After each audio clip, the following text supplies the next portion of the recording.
এই যে আই সমান পিআরটি বাই 100, এটাই সরল সুদের মূল সূত্র, মেন এটাই সূত্র। কিন্তু এখান থেকে আরো 3টি সূত্র আনা যায়। আসল নির্ণয়ের আলাদা একটা সূত্র এখান থেকে চলে আসবে। কিভাবে?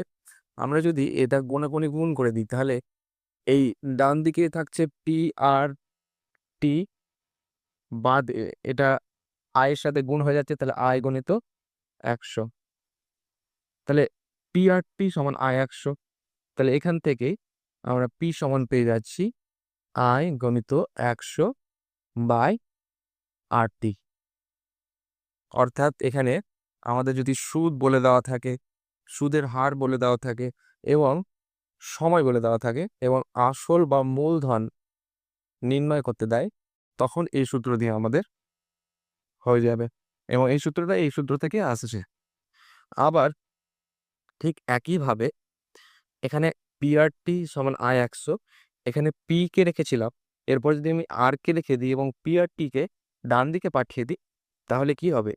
PRT I by 100, I into 100 নিচে চলে যাবে। তাহলে আর সমান দাঁড়াবে আই গণিত 100 বাই পিটি। এই একই সূত্র থেকে এই সূত্র আসছে। এখানে কি, এখানে সুদের হার নির্ণয়ের ক্ষেত্রে এই সূত্রটা কাজে লাগবে।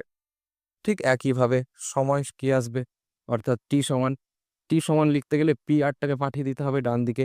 তাহলে টি সমান হবে আই গণিত 100 বাই পি আর, অর্থাৎ টি সমান আই 100 বাই পি আর। তাহলে এই মূল সূত্রটি থেকেই আরো 3টে সূত্র আমরা পেয়ে গেলাম। পি সমান আই 100 বাই আর টি, আর সমান আই 100 বাই পিটি এবং টি সমান আই 100 বাই পি আর।